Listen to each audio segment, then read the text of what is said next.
Bupati Maluku Tengah lantik 11 pejabat administrator dan pengawas.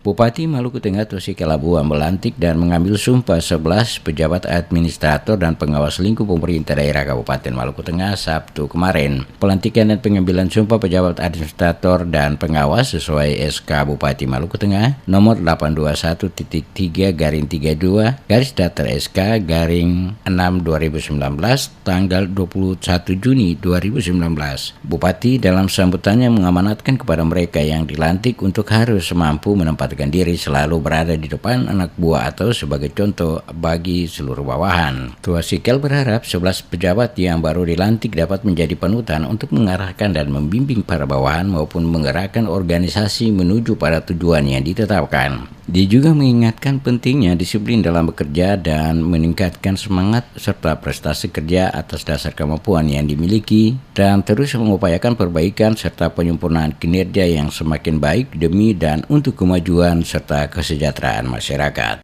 Harapan saya kiranya saudara-saudara sebagaimana dikatakan tadi bisa menjalankan segala sesuatu dengan sebaik-baiknya dan penuh tanggung jawab, terutama adalah menjadi contoh yang terbaik pada unit-unit saudara-saudara pimpin tadi, sehingga menjadi tuturi handayani, yaitu seorang pimpinan harus selalu memberikan contoh yang terbaik kepada yang dipimpinnya, sehingga segala roda pemerintahan bisa berjalan dengan baik dan penuh semangat, sehingga visi misi dari Bupati dan Wakil Bupati Maluku Tengah akan berjalan sebagaimana yang diamankan dalam visi misi tersebut.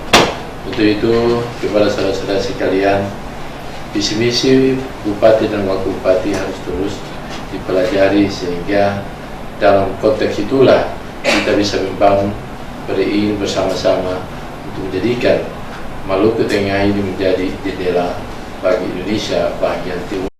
Mereka yang dilantik dan diambil sumpah diantaranya Mesak Soa Kokone menjabat sebagai Sekretaris Dinas Transmigrasi dan Tenaga Kerja Maluku Tengah. Mesak sebelumnya Kepala Bidang Pelatihan Kerja dan Penempatan Kerja Dinas Transmigrasi dan Tenaga Kerja Maluku Tengah. La Ahmadi bin Abdurrahman menjabat sebagai Kepala Bidang Sumber Daya Kesehatan pada Dinas Kesehatan Maluku Tengah. Ahmadi sebelumnya menjabat sebagai Direktur RSUD Banda. Oki Nurdiani sebelumnya sebagai dokter muda di RSUD Banda diangkat dan dilantik sebagai Kepala RSUD Banda. Ahmad Madura diperbantukan pada bagian umum Setda Maluku Tengah. Madura sebelumnya menjabat Kepala Bidang Pengembangan Perdagangan pada Dinas Perindak Maluku Tengah. Sementara Abidin Marasabesi menggantikan posisi Madura sebagai Kepala Bidang Pengembangan Perdagangan pada Dinas Perindak Maluku Tengah. Abidin sebelumnya menjabat Kepala Sub Bagian Perencanaan dan Keuangan pada Dinas Pangan dan Hortikultura Maluku Tengah. Rukia Marasabesi dilantik sebagai Kepala Bidang Pembinaan PAUD dan Pendidikan Formal pada Dinas Pendidikan dan Kebudayaan Maluku Tengah. Rukia sebelumnya menjabat Kepala Seksi PTK Pendidikan Dasar pada Dinas Pendidikan dan Kebudayaan Maluku Tengah. Adinun Wali dilantik sebagai Sekretaris Kecamatan Seram Utara Barat. Wali sebelumnya Kepala Seksi Ekbang pada Kantor Kecamatan Seram Utara Barat. Adijah Tuasamu sebelumnya berdinas sebagai pelaksana pada Dinas Pendidikan dan Kebudayaan Maluku Tengah. Dilantik sebagai Kepala Seksi Kelembagaan dan Sarana Prasarana Dinas Pendidikan dan Kebudayaan Maluku Tengah. Sementara Larahman dilantik sebagai Kepala Subbagian Umum Dinas Lingkungan Hidup Maluku Tengah. Larahman sebelumnya menjabat Kepala Seksi Kesejahteraan Sosial Kecamatan Seram Utara Barat. Sedangkan Fredrik Horard dilantik sebagai Kepala Subbagian Perencanaan dan Pelaporan pada Dinas Perikanan Maluku Tengah. Horard sebelumnya pelaksana Dinas Perikanan Maluku Tengah.